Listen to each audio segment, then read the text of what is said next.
Assalamualaikum warahmatullahi wabarakatuh. Alhamdulillah, kita selalu memuji Sang Pencipta Allah dengan penuh keyakinan sebagai seorang Muslim.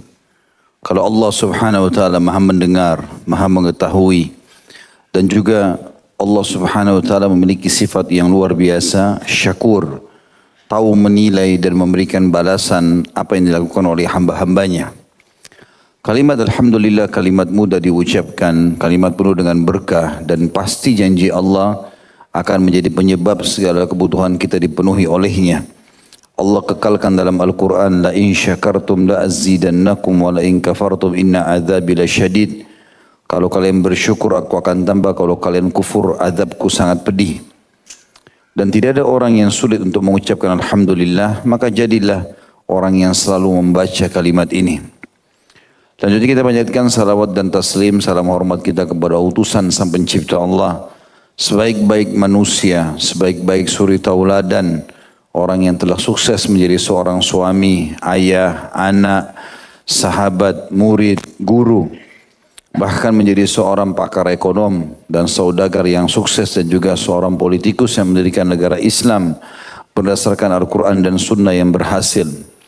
Mengucapkan satu kali salam hormat kepadanya akan dibalas oleh Allah 10 kali tambahan rahmat, dan rahmat Allah luas. Sering kita ucapkan kalimat ini, masuk dalamnya pengampunan dosa, peninggian derajat, dan pemenuhan segala kebutuhan. Maka jadi orang yang setelah memuji Allah Alhamdulillah selalu membacakan salawat dan taslim kepada Nabi besar Muhammad sallallahu alaihi wasallam. Masih berhubungan dengan bab solat, dan kita masuk ke materi ke-14. Dan ini sebenarnya materi terakhir berhubungan dengan masalah bab solat yang disendirikan oleh Syekh Abu Bakar rahimahullah. Dan setelahnya kita akan masuk nanti ke pasal ke-9 seputar hukum jenazah. Tentu juga akan membahas masalah solat jenazah, tapi ada hal-hal yang dibahas oleh Syekh Abu Bakar rahimahullah di bab ini secara khusus dari sebelum kematian, sementara kematian, dan juga apa yang harus dilakukan setelah kematian itu terjadi. Kita masuk ke materi ke-14 dulu, masalah solat istisqa. Dan istisqa berarti meminta hujan. Ya. Dan ini dilakukan pada saat memang kaum muslimin sedang menghadapi musim kemarau. Dan solat istisqa sebenarnya intinya adalah meminta hujan sambil memohon ampun kepada Allah Subhanahu wa Ta'ala. Kata ulama, Allah Subhanahu wa Ta'ala menahan hujan dari langit yang merupakan tanda-tanda kebesaran yang semua orang bisa saksikan. Satu keajaiban yang luar biasa. Tetesan air kita bisa rasakan dinginnya, bisa dijamah dengan tangan, bahkan ada yang kencang, ya, yang besar, ada yang lembut, ya, gerimis. Dan ada mendung sebelumnya, turun dari awan, fenomena alam yang tidak bisa lagi ditafsirkan kecuali memang harus ada pencipta dan yang mengatur semua itu. Bahkan seringkali kita temukan hujan ada di seberang jalan, seberangnya tidak ada hujan. Atau ada hujan yang turun di satu kota, di kota lain tidak, di negeri lain yang tidak, dan seterusnya. Maka ini tanda-tanda kebesaran Allah Subhanahu wa Ta'ala, dan Allah sebutkan dalam banyak sekali ayat Al-Quran berhubungan dengan masalah hujan, itu tanda-tanda kebesarannya. Wa anzalna minal ma'i, wa anzalna minas sama'i ma'an. Ya, selalu ada ayat mengatakan dan kami turunkan dari langit air, kami turunkan dari langit air untuk mengeluarkan tumbuh-tumbuhan, memberikan minum hewan-hewan, untuk memberikan kehidupan pada manusia. Sedikit saja Allah tahan air tersebut, maka sudah hancur semuanya kehidupan di muka bumi ini. Bahkan Allah Subhanahu wa Ta'ala mengatakan dalam Al-Quran, وَجَعَلْنَا مِنَ الْمَاءِ كُلَّ شَيْءٍ حَيٍّ. Bahkan kami jadikan dari air itu segala sesuatu yang bisa hidup. Subhanallah, kita manusia bisa hidup dengan air walaupun tidak makan. Tapi kita tidak akan pernah hidup kalau tanpa air. Ya, kalau air ada bisa hidup walaupun tanpa makan. Tapi kalau tidak ada air, walaupun makanan banyak, maka tidak akan pernah bisa makhluk hidup. Allah Subhanahu wa Ta'ala menjadikan air sebagai tanda-tanda kekuasaannya. Dan Allah jadikan sebagai bahan suci, untuk bersuci. Makanya setiap kali turun hujan, baginda Nabi SAW sangat gembira. Ya, beliau tersenyum, lalu berkata, Sesungguhnya air ini baru turun dari rahmat Tuhannya. Ya, kemudian beliau membuka imamahnya, membasahi rambutnya dan membiarkan sebagian anggota tubuhnya tersentuh dengan air tersebut. Teman-teman sekalian, pada saat Allah tahan hujan ini, itu untuk menunjukkan kepada makhluk di muka bumi ini kalau Allah Maha Kuasa dan ada pencipta. Terjadilah matinya tumbuh-tumbuhan, hewan-hewan, manusia, tanah pecah. Dan begitu turun air sebentar saja, maka semuanya menjadi subur. Berapa banyak tanah yang mati, hanya turun hujan sekali, tiba-tiba subur, tumbuh-tumbuhan yang luar biasa gitu. Oleh karena itu, pada saat Allah tahan hujan tersebut, maka kaum muslimin dan kaum mukminin diingatkan oleh Allah Subhanahu wa taala untuk kembali kepadanya. Salah satu caranya adalah istisqa, salat istisqa, dan isinya memohon ampun kepada Allah Subhanahu wa taala agar Allah kembali menurunkan rahmatnya itu. Karena dengan hujan tumbuh-tumbuhan hidup, kita bisa makan sayur-sayuran, buah-buahan. Hiduplah juga manusia, hiduplah juga hewan-hewan. Dengan adanya air, hiduplah hewan-hewan. Bisa dinikmati dagingnya yang halal. Juga menjadi perhiasan bagi muka bumi ini. Juga dengan manusia, hidup dan ada populasi. Bahkan kita tahu tubuh kita 80% dari air. Maka semua itu akan hidup dengan air tersebut. Makanya Nabi SAW mengatakan dalam sebuah hadis yang sahih, sesungguhnya ya nikmat Allah atau rezeki Allah ditahan dari langit karena dosa yang kalian lakukan. Salah satu makna atau nikmat terbesar yang Allah turunkan dari langit adalah hujan itu sendiri. Karena dengan hujan ini semuanya kehidupan bisa berjalan. Baik, sholat istisqa ini sama teman sekarang sholat istisqa sangat dianjurkan. Walaupun dia sifatnya sunnah muakkadah. Sebagian ulama mengatakan dia fardu kifayah. Artinya kalau ada yang sudah kerjakan di musim kemarau yang sangat kering, maka yang lain gugur gitu kan. Tapi umumnya jumhur mengatakan ya hukumnya adalah sunnah muakkadah. Kata Syekh Abu Bakar rahimahullah, materi ke-14 salat istisqa atau minta hujan. Poin A, hukum salat istisqa. Kata beliau salat istisqa termasuk salat sunnah yang dianjurkan sekali. Di mana Rasulullah SAW telah melaksanakannya dan beliau juga memberitahukannya kepada orang-orang serta ikut pergi ke tempat pelaksanaan sholat istisqa. Abdullah bin Zaid radhiyallahu anhu berkata, "Kharajan Nabi sallallahu alaihi wasallam yastasqi, fatawajjaha ila al-qiblati wa hawwala rida'ah, thumma shalla rak'ataini jahara fihima bil qira'ah." Nabi SAW pernah sholat istisqa karena kemarau yang panjang, lalu beliau menghadap kiblat dan memutar selendangnya dari kanan ke kiri. Lalu sholat 2 rakaat, di mana beliau membaca surah pada kedua rakaat tersebut dengan suara keras atau sholatnya jahriyah. Hadis ini diriwayatkan oleh Imam Bukhari nomor 1024 dan Imam Muslim 894.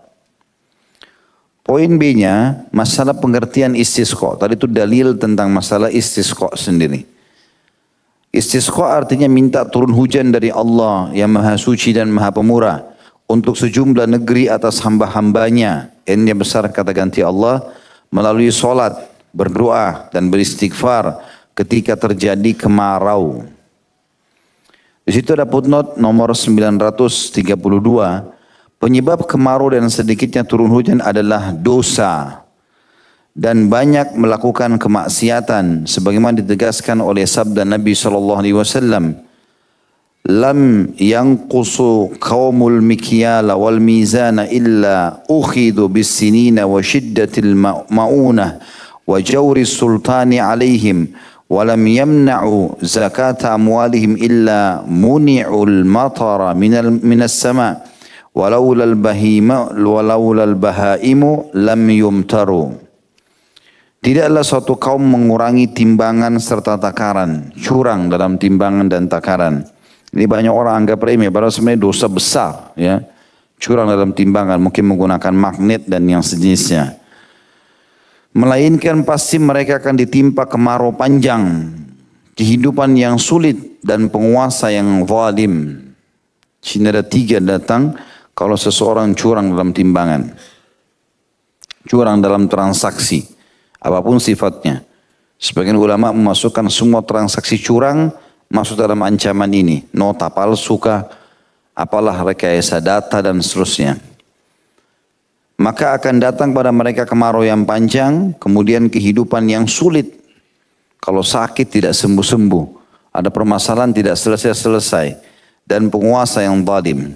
Jadi kalau orang mau perbaiki tiga keadaan ini, mereka harus taubat dari dosa mengurangi timbangan atau curang di timbangan. Dan kita tahu kaum Nabi Saleh, kaum Tsamud, salah satu yang mereka lakukan adalah mereka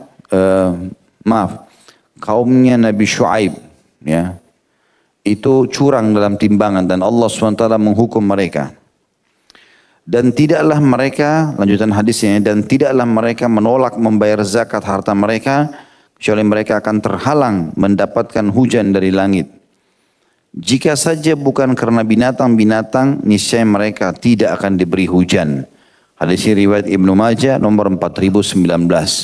Jadi inti daripada sholat istisqa bertobat kepada Allah, ya, supaya Allah turunkan rezeki dari langit. Poin C, waktu pelaksanaan sholat istisqa. Waktu pelaksanaan sholat istisqa sama seperti sholat hari raya. Berdasarkan keterangan dituturkan oleh Aisyah radhiyallahu anha, kharaja Rasulullah sallallahu alaihi wasallam hina bada hajibus syams.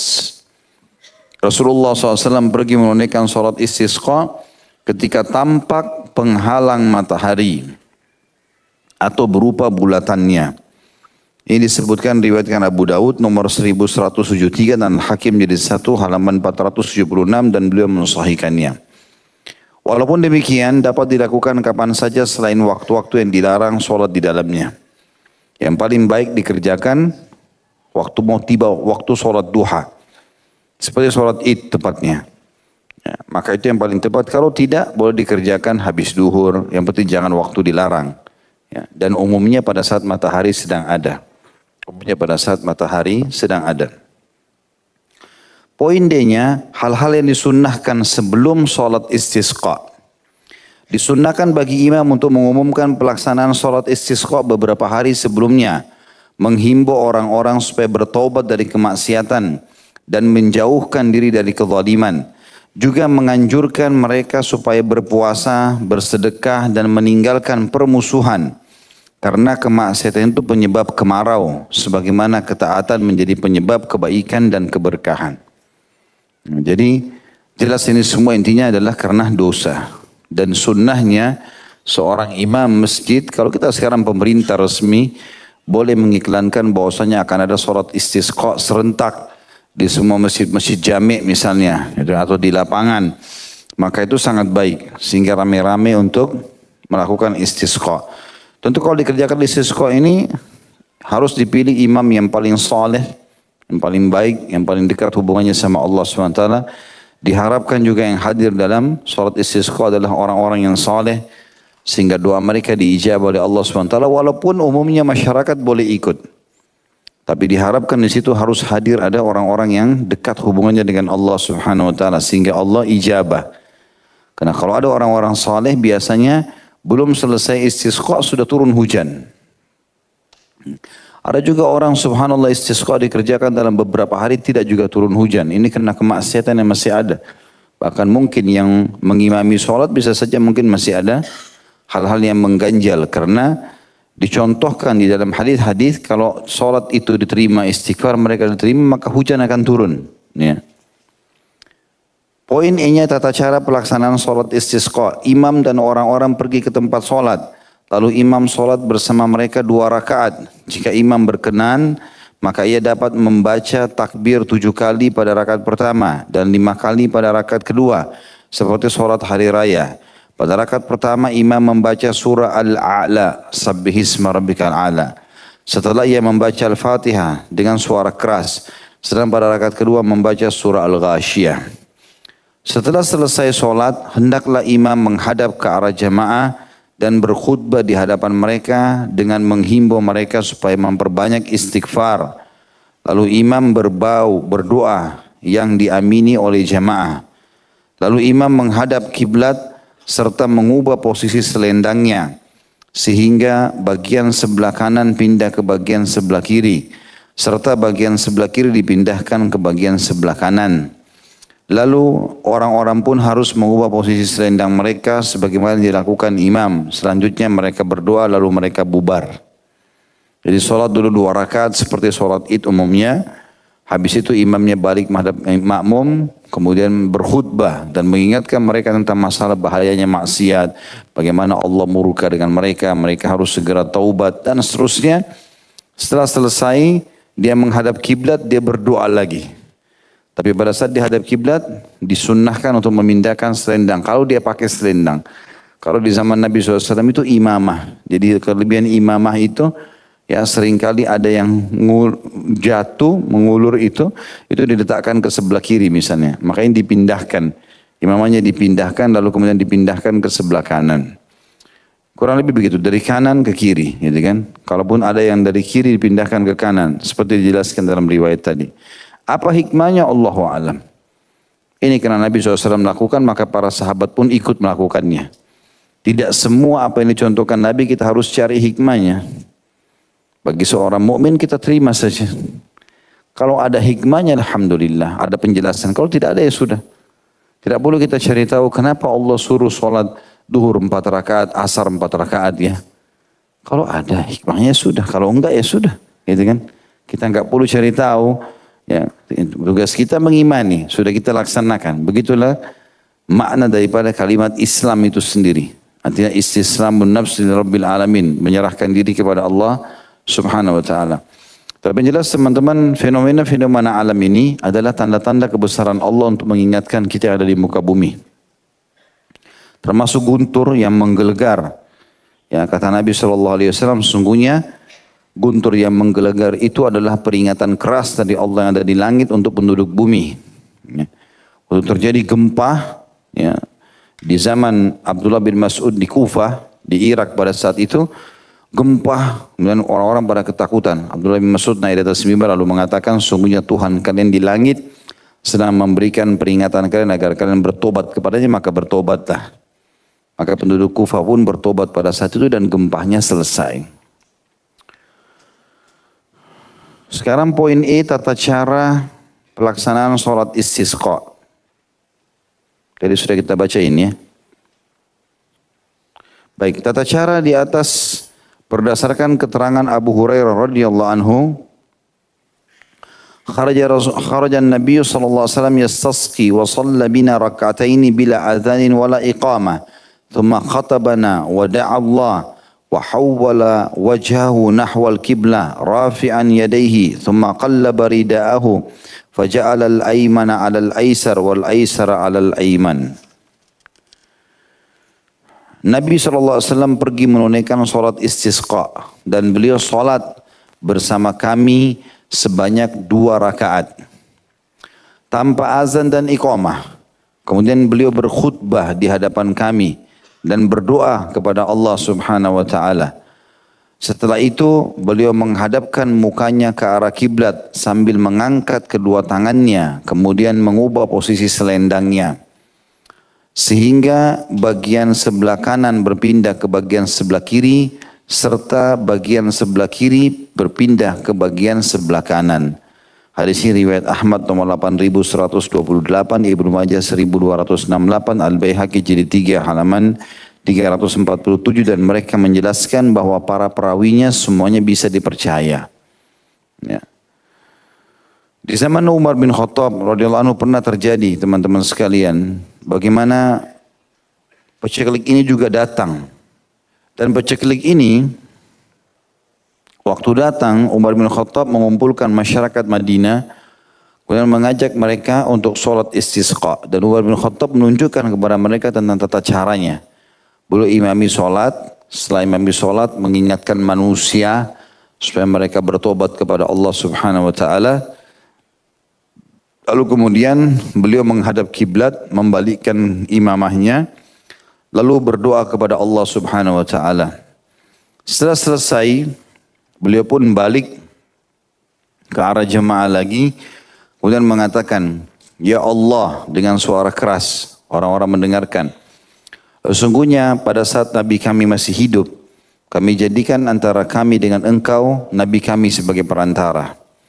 Dan sekarang Nabi kami sudah meninggal. Maka ini pamannya Abbas, dipanggillah Abbas radhiyallahu anhu yang masih hidup pada saat itu, yang akan kami jadikan perantara antara kami dengan engkau. Terimalah doanya. Maka Abbas pun mengangkat tangan ke langit, kemudian berdoa kepada Allah Subhanahu wa taala, dan akhirnya turunlah hujan pada saat itu. Turunlah hujan pada saat itu. Ini sering terjadi juga di zaman orang-orang soleh dulu ya. Ya, karena maksiat itu tidak mengenal apakah orang soleh atau tidak. Siapapun yang berbuat dosa, maka dia berarti pelanggar. Ya, dia berarti pelanggar. Teman-teman harus tahu, akibat daripada orang-orang yang berbuat ketaatan itu sama, tidak akan pernah berubah sampai hari kiamat. Kita tahu Nabi Musa alaihissalam diselamatkan dengan Bani Israel. Kita tahu juga Isa alaihissalam diselamatkan juga ya, dengan Bani Israel. Kemudian kita juga tahu yang beriman kepada beliau ya. Kita juga tahu Nabi Lut diselamatkan dengan orang yang beriman. Kita juga tahu Nabi Ibrahim diselamatkan juga dengan orang yang beriman dengan beliau. Ya. Nabi Shu'aib. Ya. Kemudian Nabi Zakaria, Nabi Ayyub. Nabi-nabi ini banyak semua ceritanya diselamatkan oleh Allah SWT karena kepatuhan mereka bersama orang beriman. Tapi dari satu sisi juga ada orang-orang yang kufur dari kaum-kaum mereka yang Allah binasakan. Bahkan di zaman Nabi SAW kita tahu bagaimana para muhajirin, Abu Bakar, Umar, Uthman, Ali dan sahabat-sahabat Nabi yang lain. Mereka beriman, mereka hijrah. Allah berikan kemenangan. Mereka sampai mendirikan negara Islam di Madinah. Sampai menguasai setengah dunia. Dan mereka meninggal dalam keadaan namanya harum. Kisah-kisahnya terkenang gitu loh. Dan kita tahu juga kisah akhir Abu Lahab, Abu Jahal yang hidup di zaman Nabi SAW. Bagaimana mereka kufur. Mereka tadinya kaya raya, mereka tampan. Ya, sampai Abu Jahal itu dikenal dengan ketampanannya. Kulitnya putih, tampan. Gitu kan. Abu Lahab itu paman Nabi SAW. Mereka punya fisik dan paras wajah yang sempurna. Kekayaannya banyak. Tapi subhanallah akhirnya karena tidak beriman. Maka mati binasa dalam kekufuran. Dan dinukil kisah-kisah mereka bagaimana Nabi SAW menyebutkan kalau mereka ahli neraka. Maka kita mengikuti orang-orang yang baik, kita akan baik. Kita mengikuti orang buruk, kita akan buruk. Kita kalau kerja di perusahaan, berteman dengan orang-orang yang sudah berprestasi, kita akan sama dengan mereka. Kita berteman dengan orang yang sering menerima surat SP, atau SP dikasihkan SP1, dia masih cuek, SP2 masih cuek, 3 cuek, di PHK. Kita akan seperti mereka kalau kita ikuti. Begitu juga dengan akibat ini. Kita ikutin orang-orang yang bermaksiat, maka semua fasilitas Allah akan angkat. Di antaranya hujan. Kita bertaubat, kita ikuti orang-orang soleh, maka akan turun fasilitas tersebut. Kalau diberikan fasilitas tersebut. Ini semua perlu digarisbawahi teman-teman sekalian. Dan dosa memang sangat besar pengaruhnya. Sangat besar pengaruhnya. Kita sudah pernah sebutkan teman-teman sekalian bagaimana Imam Syafi'i rahimahullah mengingatkan masalah itu ya. Beliau mengatakan, syakautu ila Waqi' su'a hifdhi. Aku mengeluhkan kepada Imam Waqi' tentang buruknya hafalanku. Fa'arsyadani ila tarkil ma'asi. Maka dia memerintahkan aku untuk meninggalkan dosa-dosa. Wa akhbarani bi anna ilma nurun. Dan dia memberitahukan kepadaku kalau ilmu itu adalah cahaya. Wa nurullahi la yu'ta li'asi.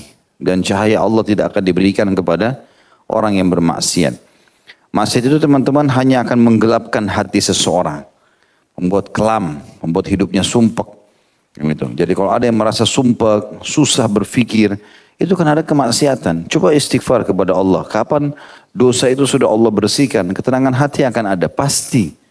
Walaupun dalam kondisi kita miskin, makanan tidak ada, pas-pasan, semuanya dibawa dengan kegembiraan. Karena memang dasarnya dia jauh dari maksiat. Hakikat daripada kebahagiaan adalah bagaimana seseorang menjaga hubungannya dengan Tuhannya. Kapan ini baik, baik semua urusan dunia. Kapan ini buruk hubungan sama Allah, maka buruk semuanya. Itu kata kuncinya. Tidak usah dicari sebabnya di dunia, percuma. Di bumi ini percuma dicari sebabnya. Ada apa-apa, kaum salafus soleh kakinya kesentuh batu, astagfirullah wa atubu ilaih. Ada peringatan dari Allah nih.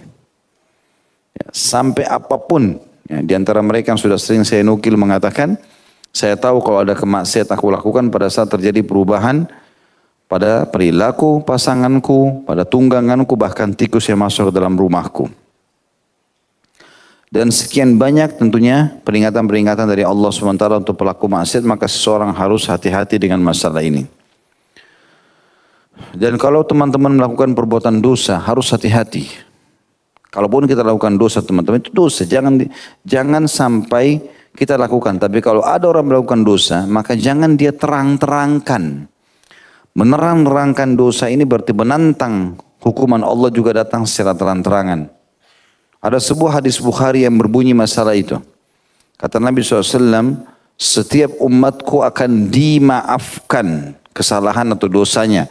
Kecuali orang-orang yang berbuat dosa dengan terang-terangan. Sengaja seperti memamerkan sama orang, menantang, akan dihukum.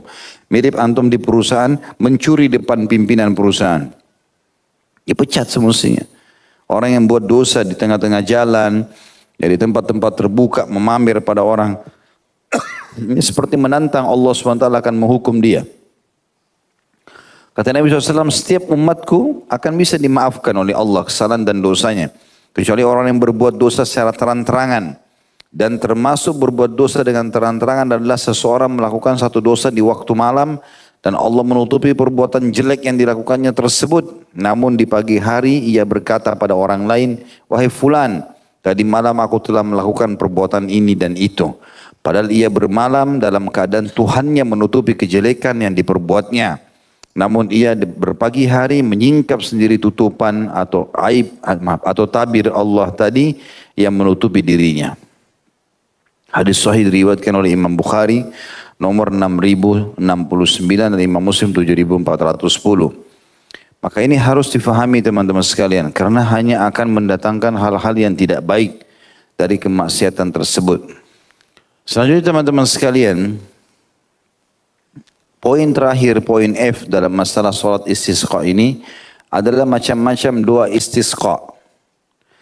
Diriwayatkan bahwa ketika Nabi SAW berdoa dalam sholat istisqa, beliau membaca, Allahumma asqina gaithan mugithan mari'an mari'an gadaqan mujallala aman طبقا صحا دائما اللهم أسقنا الغيث ولا تجعلنا من القانتين اللهم بالعباد والبلاد والبهائم والخلق من الأعواء والجهد والدنك ما لا نشكوه إلا إليك اللهم أنبت لنا الزرع وأدر لنا الدرع واسقنا من بركات السماء وأنبت لنا من بركات الأرض اللهم ارفع عنا الجهد والجوع والعرى واكشف عنا من البلاء ما لا يكشفه غيرك اللهم إنا نستغفرك إنك كنت غفارا فأرسل السماء علينا مدرارا اللهم اسقي عبادك وبهائمك وانشر رحمتك wa ahyi baladakal mayyit. Ya Allah, berilah kami hujan yang menolong, yang berakibat baik. Ya, jangan sampai hujan itu menyebabkan banjir, menyusahkan kami.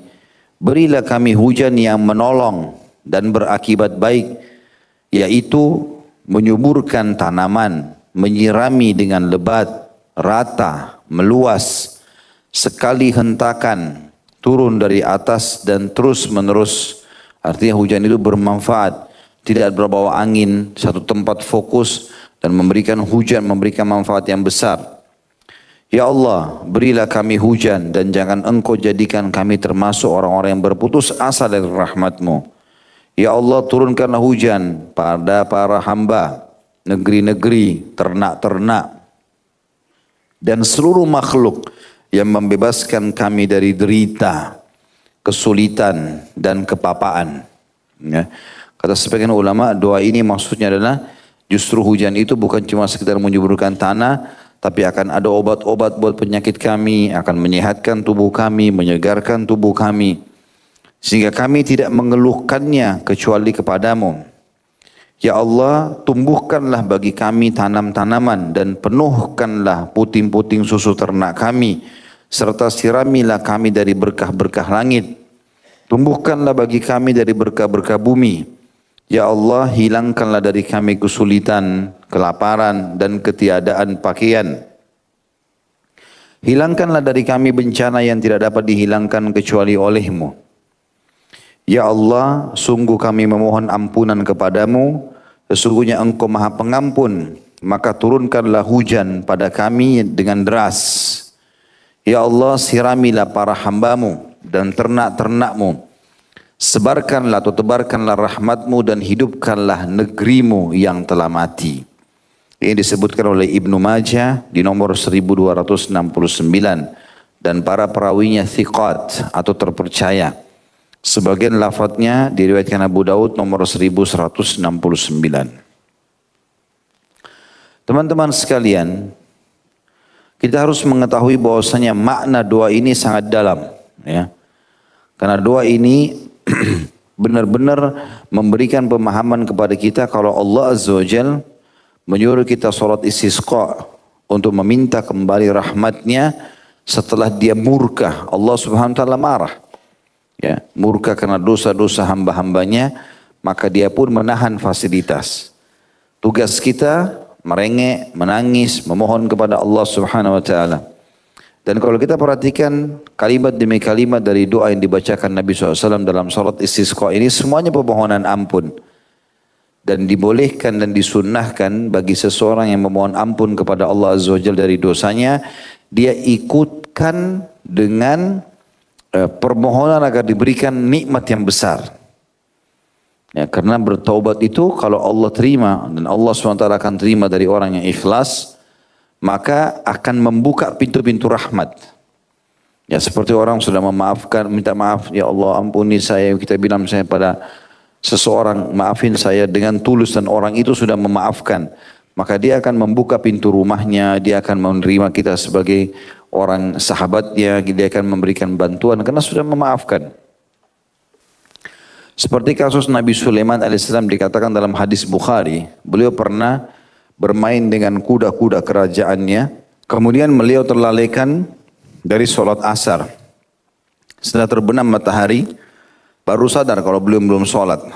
Maka beliau pun bertobat kepada Allah Subhanahu wa ta'ala, lalu menyembelih semua kuda-kuda tersebut sebagai tanda taubatnya kepada Allah. Dan beliau minta pada saat itu agar diberikan kerajaan yang tidak layak untuk orang sebelum dan sesudah beliau. Jadi kalau kita bertobat teman-teman, bukan cuma sekedar menyesali, kita menangis sama Allah, tapi pada saat itu minta sesuatu yang besar. Ya Allah, mulai saat ini janganlah Engkau buka pintu maksiat untukku. Jadikanlah sisa umurku ini semua dengan keberkahan, ibadah, patuh kepadamu. Jadikanlah aku petunjuk, berikanlah petunjuk dan jadikan aku petunjuk bagi orang lain.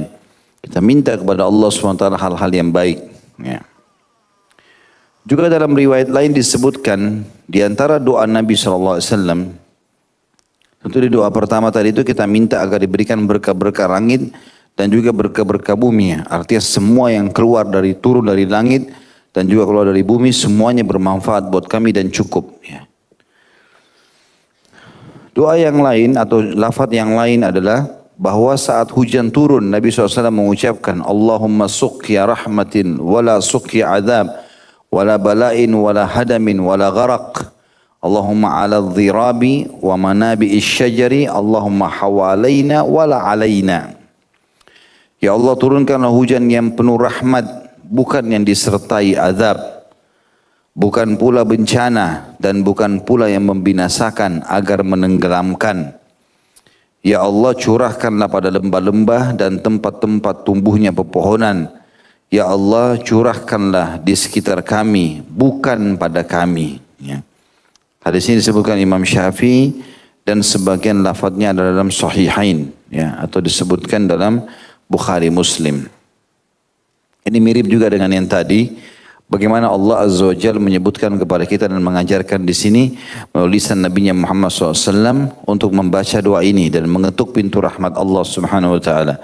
Minta kalaupun turun hujan, maka hujannya itu tidak bermasalah buat kita. Ya, bukan jadi masalah buat kita. Dan ini bahasan tentang masalah sholat istisqa. Kita akan masuk sekarang teman-teman tentang masalah Itu kalau ada pertanyaan berhubungan dengan ini silahkan ya ditulis. Kita masuk ke pasal ke-9 tentang masalah hukum seputar jenazah. Dan kita malam ini akan bahas materi pertamanya saja. Nanti kita lanjutkan pertemuan akan datang materi kedua dan selanjutnya. Berhubungan dengan masalah bagaimana kalau kematian itu terjadi. Kata beliau materi pertama hal-hal yang harus dilakukan oleh orang sakit hingga meninggal dunia. Ya. Yang pertama wajibnya sabar. Makna wajibnya sabar bukan pilihan. Dan sabar definisinya adalah menerima keputusan Allah dan ikhtiar mencari jalan keluar. Jadi bukan sabar, saya ulangi berulang-ulang itu. Bukan sabar kalau orang duduk manis dan tidak ikhtiar. Ya. Biasa kita di Indonesia begitu ya, sabar ya disuruh duduk. Ya. Enggak, bukan itu. Tapi sabar adalah kita bangun tidur, flu, demam, sabar. Berarti sabar definisinya menerima keputusan Allah itu. Allah lagi uji saya. Lalu ikhtiar mencari jalan keluar. Itu namanya sabar. Itu hukumnya wajib sabar itu. Bukan pilihan. Karena kalau sudah terjadi sesuatu, kita nggak ada opsi lain juga. Harus sabar. Misalnya kita sakit, kita keluh kesah, tetap sakit. Kita sabar, kalau kita tidak berkeluh kesah, kita terima sebagai keputusan dari Allah, kita bisa melalui dan dapat pahala. Ya. Sama dengan kalau kita ujian. Kalau lagi di sekolah, sabar mengikuti ujian lulus. Orang nggak bisa sabar, dia nggak mau ikut ya sudah, dia nggak akan naik kelas. Gitu. Kata beliau, poin pertama masalah orang kalau dari sakit sampai meninggal wajib sabar yang pertama. Jika seorang muslim ditimpa suatu mudarat maka ia harus bersabar, tidak murka dan tidak memperlihatkan sikap kecewa. Karena Allah SWT dan Rasulnya telah memerintahkan bersabar dalam beberapa ayat dan hadis.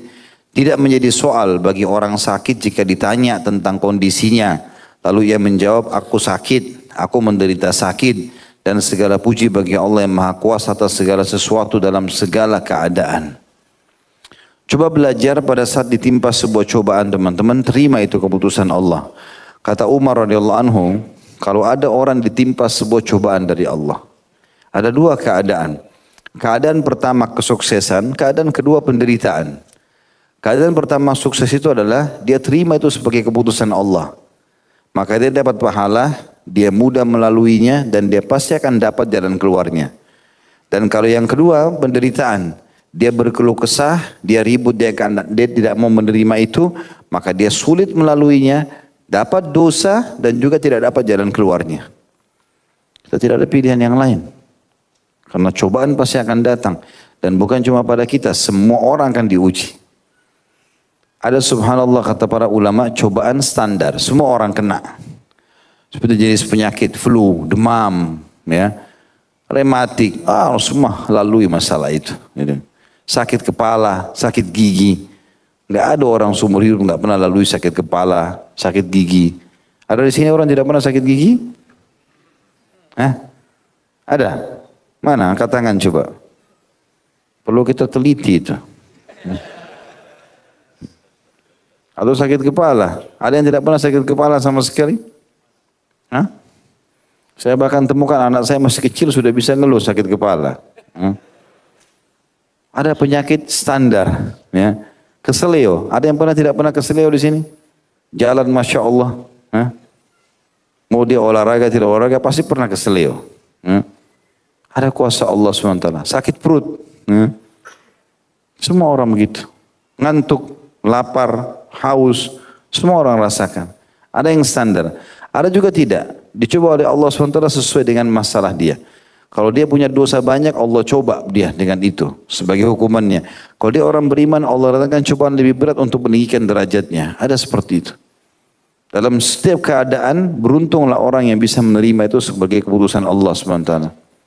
Kata Nabi SAW dalam hadis Bukhari, Allah berfirman, tidak ada balasan bagi hambaku yang aku ambil kedua matanya. Kemudian dia bersabar dan menerima, kecuali dia masuk ke dalam surga. Ada sahabat pernah berkata, maukah kalian saya sampaikan kepada para tabi'in, maukah kalian saya sampaikan wanita ahli surga? Kata mereka, tentu saja. Lalu kata sahabat ini, aku pernah duduk di sisi Nabi SAW, ada datang seorang wanita berkulit hitam dan dia kena penyakit epilepsi. Ayat, ya. Kemudian dia mengatakan, ya Rasulullah, doakan saya supaya saya sembuh. Kata Nabi SAW, kalau kau bersabar, terima ini sebagai keputusan Allah, maka kau pasti masuk surga. Jaminannya surga. Tapi kalau kau mau saya doakan, tapi nggak ada jaminan surga. Maka dia mengatakan, saya bersabar ya Rasulullah. Udah, dengan dia terima sabar, berarti jaminan Nabi tentang surga didapat sama dia. Tapi berdoa ya Rasulullah, supaya pada saat saya sakit, aurat saya tidak tersingkap. Lalu Nabi SAW mendoakan dia untuk itu. Jadi apapun datang cobaan, itu akan menjadi penyebab orang masuk dalam surga. Tapi sabar. Memang menerima keputusan. Ingat, kita enggak terima pun percuma. Tetap harus kita lalui. Semua keputusan Allah dalam cobaan itu sudah ada batas, garis start, ada garis finishnya. Ya, maksimal adalah meninggal dunia. Tapi akan ada jalan keluarnya. Maka kita pasti lalui. Terima enggak terima maka harus dilalui. Maka lebih baik kita bisa terima masalah itu. Ya.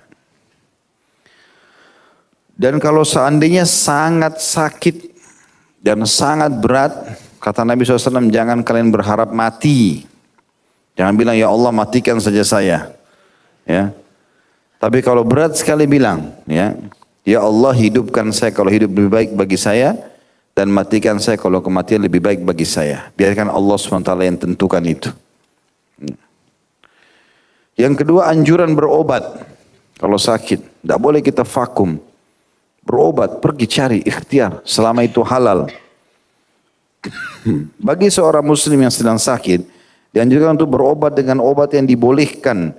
Berdasarkan sabda Nabi SAW, Inna Allah lam yunazzil da'an illa anzala lahu shifa' fatadawaw. Sungguhnya Allah tidak menurunkan satu penyakit kecuali dia menurunkan pula obatnya. Karena itu berobatlah kalian.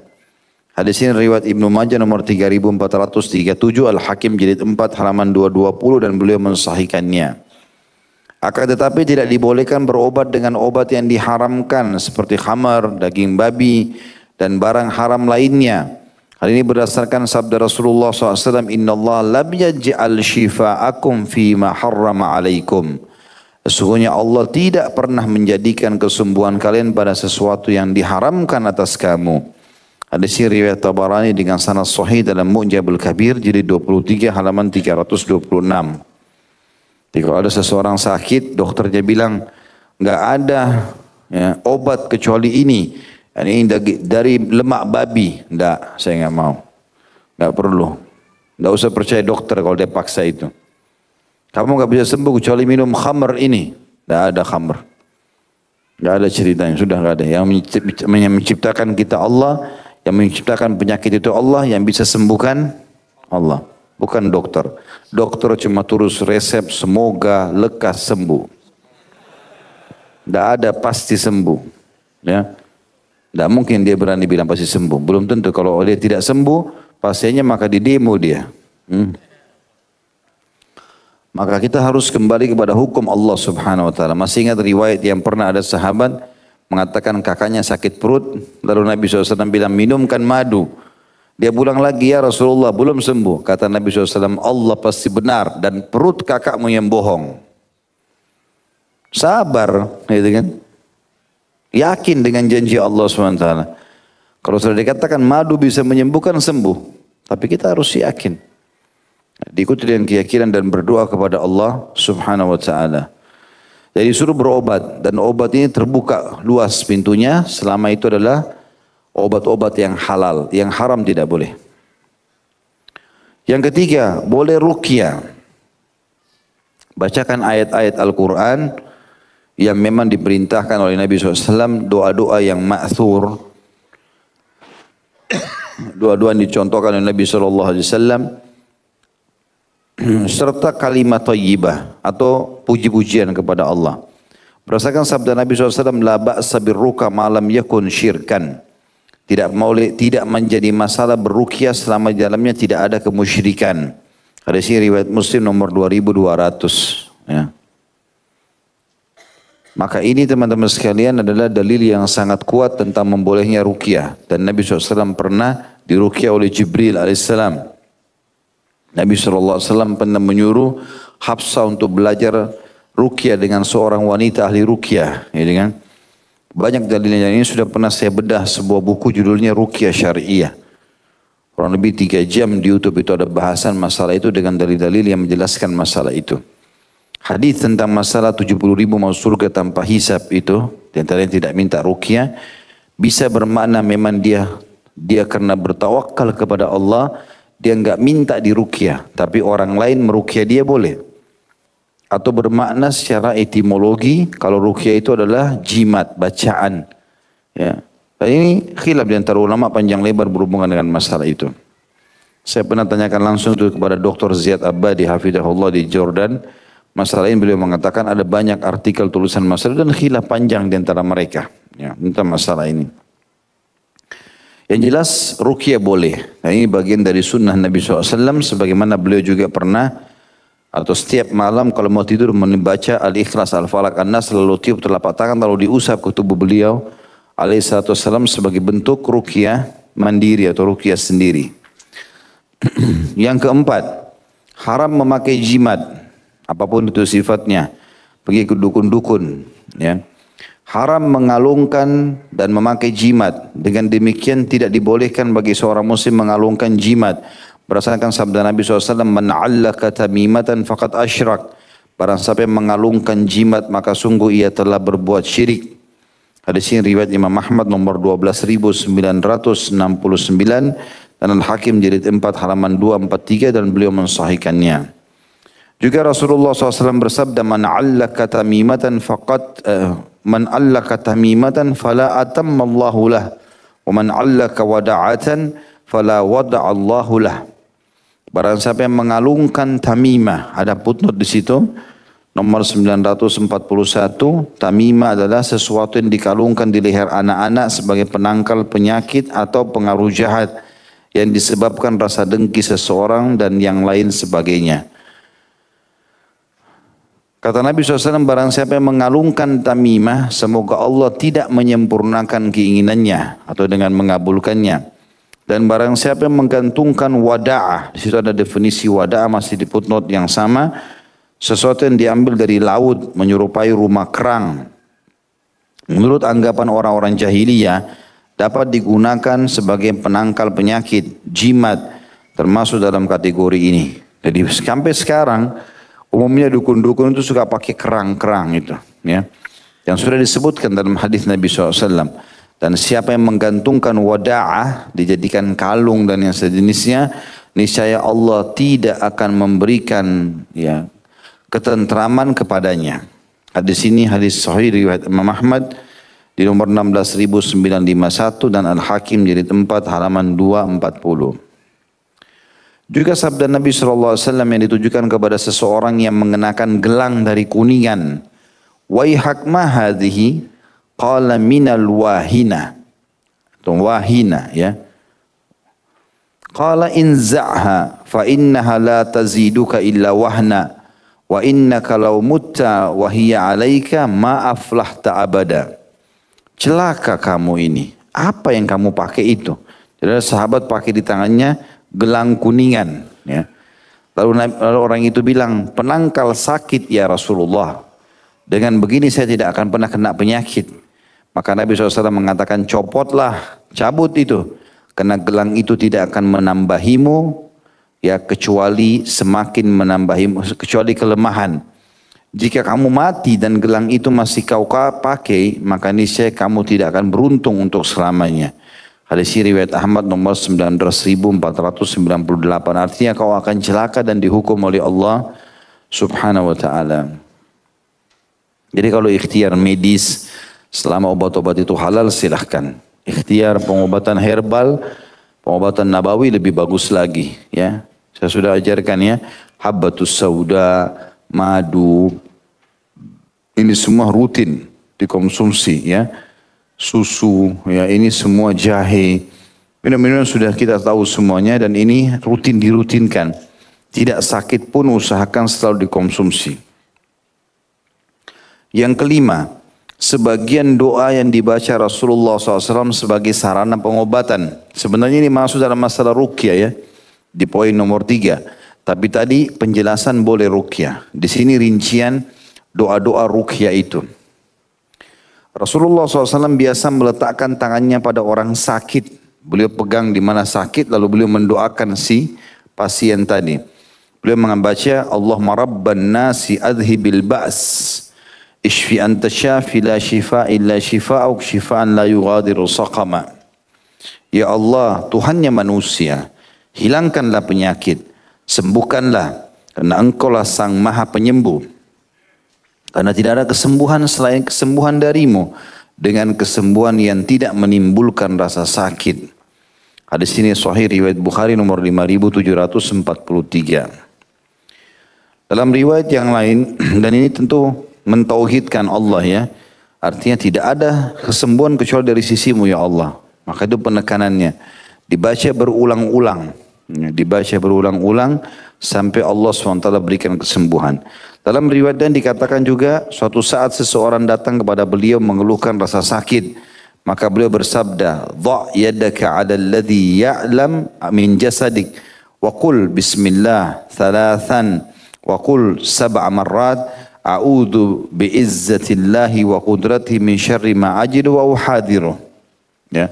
Bagi yang pegang bukunya bahasa Arab, itu doanya mulai yang ditebalkan ya. Lihat gak yang ditebalkan? Bismillah, garis bawahi bismillahnya itu. Thalathan di sebelahnya itu bukan doa ya. Thalathan artinya 3 kali. Bismillah diucapkan 3 kali, makanya yang ditebalkan cuma bismillahnya, ya kan?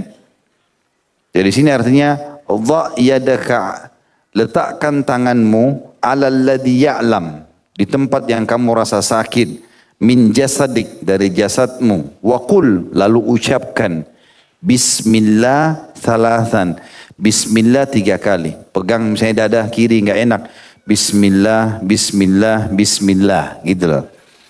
Terus lanjutannya waqul, dan ucapkan setelah itu sab'a marrat, 7 kali.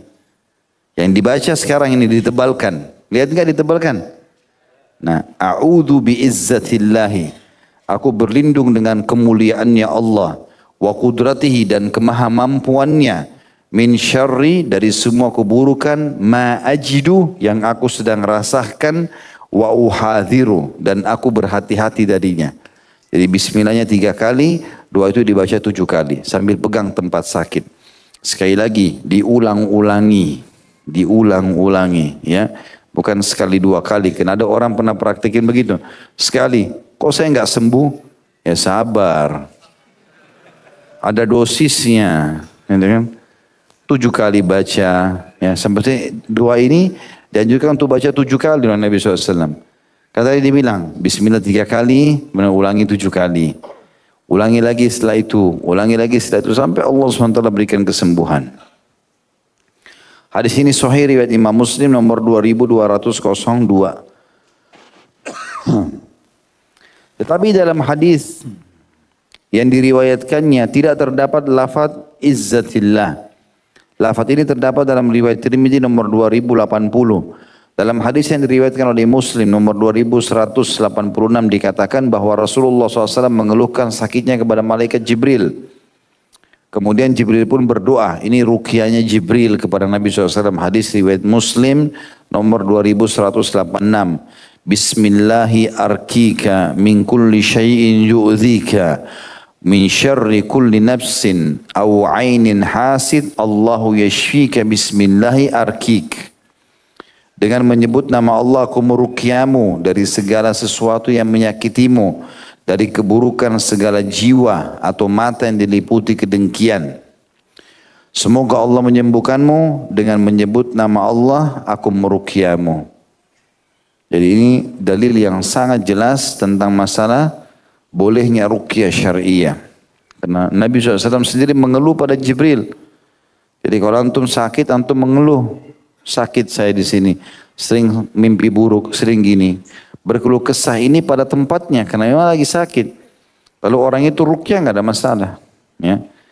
Yang termasuk ada ditegur dalam hadis tentang 70.000 yang masuk surga tanpa hisab itu, kalau orang tidak ada apa-apa, tiba-tiba dia duduk sama temannya, ruqyahin dong saya. Nggak ada angin, nggak ada mimpi buruk, nggak pernah ketindian, nggak pernah apa-apa. Mungkin minta ruqyah karena lama nggak nikah-nikah barangkali. Dianggap ada setannya. Padahal dia sendiri yang tidak mau nikah. Baik. Selanjutnya, yaitu membaca doa ruqyah, tapi banyak doa ruqyah yang lain ya. Termasuk membaca Al-Fatihah, membaca ayat kursi, membaca Al-Ikhlas, Al-Falaq, An-Nas. Ya. Dan cukup banyak doa-doa yang lain. Ada juga doa tidak disebutkan di sini, yang kata Nabi SAW, siapa yang membacanya 7 kali pada orang yang sakit, maka Allah pasti sembuhkan selama ajalnya belum datang. Ya, yang kata Nabi SAW, As'alullahal azim, Rabbul arshil azim, ayashfiyaka. Aku memohon kepada Allah yang maha agung, ya, pemilik singgasana yang agung agar menyembuhkanmu. Siapa yang baca 7 kali ini kepada orang sakit, pasti sembuh selama ajalnya belum datang. Poin nomor 6, bolehnya berobat kepada orang kafir atau wanita.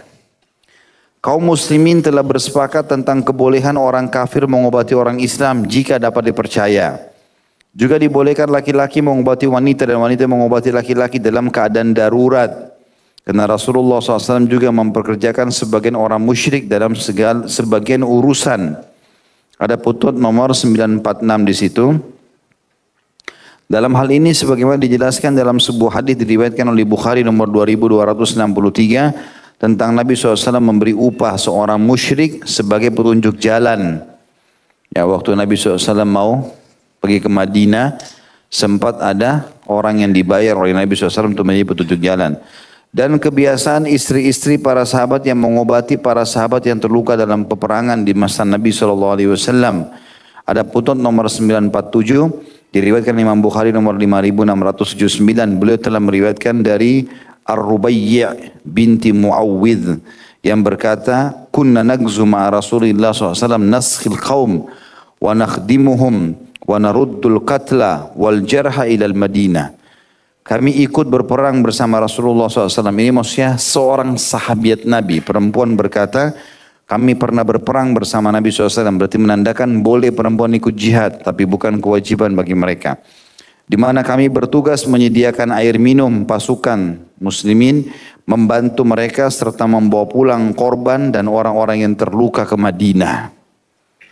Berarti boleh perempuan mengobati laki-laki. Juga waktu Sa'ad bin Mu'adz radhiyallahu anhu kena panah dan berdarah dada beliau, maka Nabi SAW memerintahkan seorang wanita, ya kalau kita sekarang suster atau perawat, itu untuk merawat khusus Sa'ad bin Mu'adz radhiyallahu anhu sampai beliau meninggal, ya. Itu diobati oleh wanita. Ini dalam keadaan darurat. Jadi seperti perempuan mau melahirkan, dokternya tidak ada kecuali laki-laki, maka itu silahkan saja, dalam pengobatan dibolehkan. Yang ketujuh, bolehnya membangun karantina kesehatan. Dibolehkan bahkan dianjurkan untuk membangun karantina kesehatan khusus bagi orang-orang yang menderita penyakit menular. Serta melarang orang-orang yang sehat berhubungan dengan mereka. Kecuali para perawat atau tim medis yang merawat serta mengobati mereka. Berdasarkan sabda Nabi SAW ditujukan kepada para pemilik unta. La yuridu mumridun ala musih. Hendaklah unta yang terkena penyakit kudis jangan melintas di hadapan unta yang sehat. Hadis ini riwayat Muslim nomor 2221. Jika larangan beliau demikian kerasnya terhadap binatang, tentunya larangan terhadap manusia lebih utama. Sebagaimana dalam sabda Nabi SAW ketika terjadi wabah penyakit, "Idza waqa'a bi ardin wa antum biha fala takhruju minha." Wa idza waqa'a bi ardin walastum biha fala tahbitu 'alaiha. Ini tentang penyakit pes ya, penyakit taun dalam bahasa Arab. Kata Nabi SAW kepada para sahabat dan wasiat buat kita, jika penyakit menular menjangkiti satu daerah dan kamu sedang berada di daerah itu, hendaklah kamu tidak keluar dari daerah itu. Kalau sudah terlanjur kau di situ, biarkan aja sudah. Jangan sebarluaskan penyakit itu. Tapi kalau sedang jika sedang penyakit menular menjangkiti satu daerah dan kamu tidak berada di daerah itu, hendaklah kamu tidak memasuki daerah itu. Ini diriwayatkan oleh Tirmidzi nomor 1065 dan beliau mensahihkannya. Jadi pernah Umar bin Khattab radhiyallahu anhu mau masuk satu daerah, ternyata di daerah itu ada penyakit. Maka beliau tidak masuk.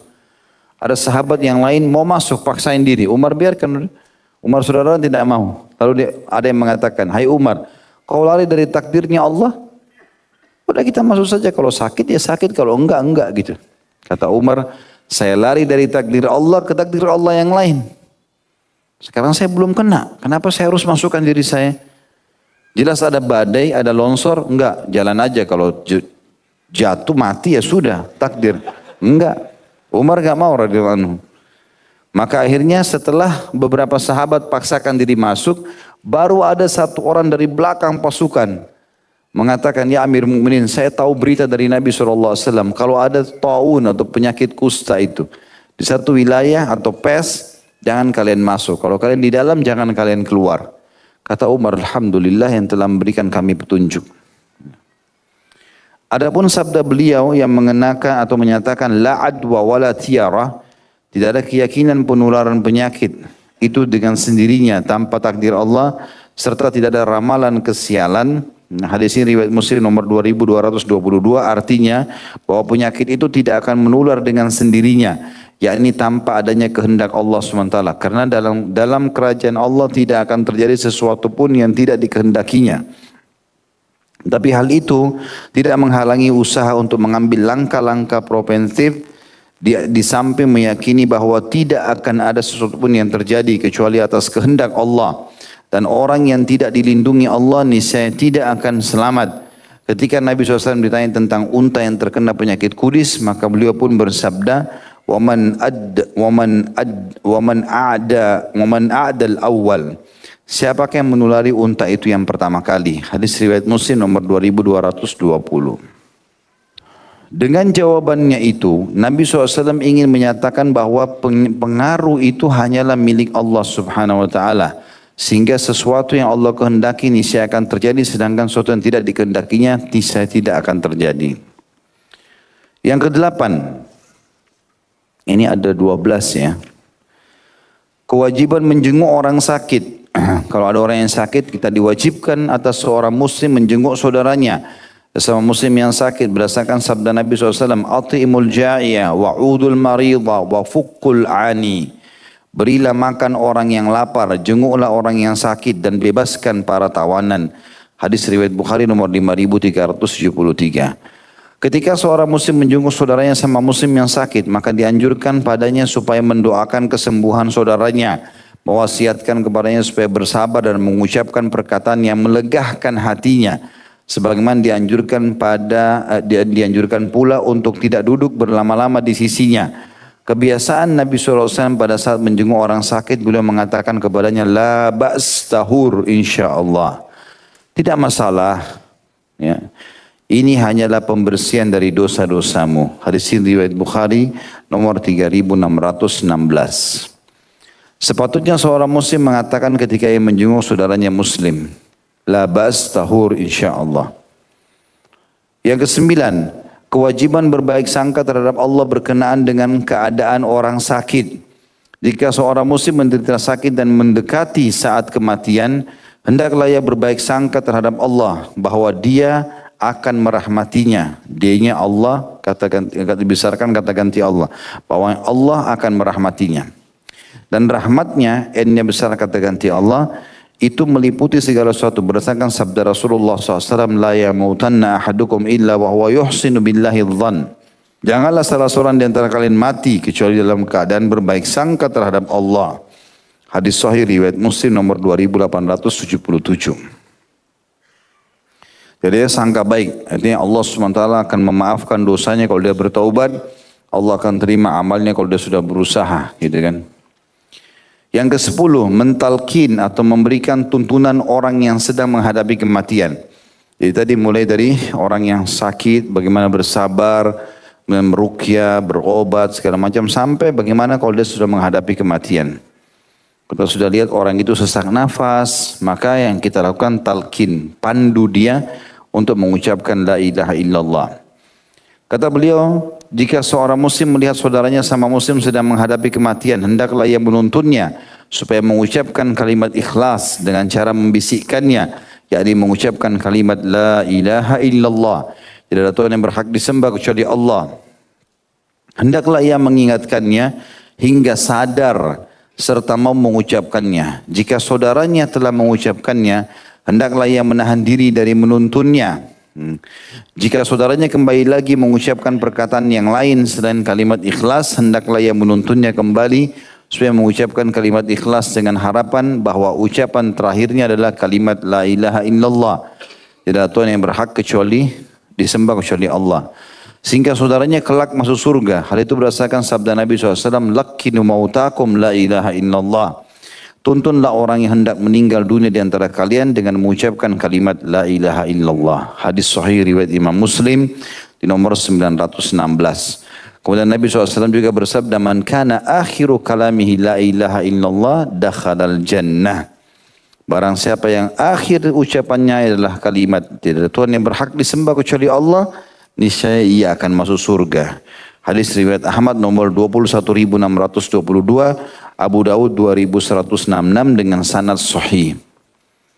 Yang ke-11, menghadapkan wajah orang yang sedang menghadapi kematian ke arah kiblat. Menghadapkan saudaranya sama muslim yang sedang menghadapi kematian ke arah kiblat dengan memiringkannya ke sebelah kanannya. Jika tidak bisa, hendaklah ia diposisikan dalam keadaan terlentang dengan mengarahkan kedua kakinya ke arah kiblat. Jika saudaranya itu menghadapi kesulitan dalam sakaratil maut, hendaklah ia membacakan surah Yasin dengan harapan semoga Allah Ta'ala meringankannya dengan keberkahan. Menurut berdasarkan sabda Nabi SAW, Ma min mayyitin yamutu fatukra indahu Yasin illa hawwanallahu alaih. Tidaklah seseorang yang sedang menghadapi sakaratil maut lalu dibacakan kepadanya surah Yasin, melainkan Allah akan meringankan kematiannya. Ada pun di situ ditulis oleh dalam kitab Firdaus nomor 6099 dari Abu Darda nomor 3121 dan Abi Dzar. Hadis ini dinilai lemah. Ya. Kemudian diriwayatkan juga oleh Abu Daud dan An-Nasai dengan lafaz yang berbeda dalam Sunan Kubra. Khusus masalah pada saat orang mau meninggal. Maka itu yang khilaf di antara ulama berhubungan dengan kesahihan hadis ini. Ya, bukan setelah orang meninggal. Kalau sebelum meninggal ada khilaf di antara ulama tentang boleh membaca surah Yasin atau tidak boleh. Yang menerima hadis ini mengatakan boleh dibaca, tapi sebelum meninggal, menjelang sakaratil maut. Ya, tapi sudah meninggal tidak ada dalil berhubungan dengan masalah itu. Yang terakhir yang ke-12, memejamkan kedua mata orang yang meninggal dunia dan menutupinya. Jika ruh seorang muslim telah dicabut, dari proses sakit sampai meninggal di sini ya. Ini materi pertama. Jika ruh seorang muslim telah dicabut, maka diwajibkan untuk memejamkan kedua matanya dan menutupinya dengan kain penutup serta tidak boleh mengucapkan perkataan selain perkataan baik. Allahumma gfir lahu, Allahumma arhamhu. Ya Allah ampuni dia, Ya Allah rahmati dia. Hal itu berdasarkan sabda Rasulullah SAW, Idza hadartumul marida awil mayyita faqulu khaira, fa innal malaikata yu'amminuna ala ma taqulun. Jika kalian menghadiri orang sakit atau orang yang meninggal dunia, maka katakanlah perkataan yang baik, karena para malaikat akan mengamini apa yang kamu katakan. Hadis ini diriwayatkan oleh Imam Muslim nomor 919. Artinya, sebutkan kebaikannya. Semoga Allah sembuh, semoga Allah maafkan, semoga Allah rahmati. Karena malaikat di sekitar situ sedang hadir yang akan mencabut ruhnya dan bisa mengaminkan itu. Ketika Rasulullah SAW masuk ke rumah Abu Salamah, di mana saat itu kedua matanya telah terbelalak karena meninggal dunia maksudnya ya, dan matanya terbuka, maka beliau memejamkan seraya bersabda, Innar ruha idza qubida tabi'ahul basar. Fadajja nasun min ahlihi faqala la tadu ala anfusikum illa bi khairin fa innal malaikata yu'amminuna ala ma taqulun. Sesungguhnya ruh ketika dicabut niscaya mata akan mengikutinya. Mendengar hal itu maka keluarga Abu Salamah pun menjerit. Maka Rasulullah SAW bersabda, jangan kamu mendoakan jelek pada dirimu kecuali dengan doa yang baik. karena para malaikat mengamini apa yang kamu katakan. Hadis sahih riwayat Imam Muslim nomor 920. Jadi poin terakhir ini sampai kita membahas tentang masalah dari sakit sampai meninggal. Nanti pertemuan akan datang kita akan bahas mulai kematian itu ke depan. Nah, seperti misalnya mengumumkan kematiannya, haramnya meratapi mayit, ya, dan seterusnya. Nanti akan ada bahasan melunasi utangnya, ya. Kemudian masa iddah bagi laki-laki, pengucapan kalimat istirja, wajibnya memandikan mayit, tata cara memandikan mayit, itu semua akan dibahas insyaallah pertemuan akan datang. Allahu a'lam. Baik begitu saja teman-teman sekalian, semoga bermanfaat. Subhanakallahumma bihamdika, asyhadu an la ilaha illa anta astaghfiruka wa atubu ilaik. Wassalamualaikum warahmatullahi wabarakatuh.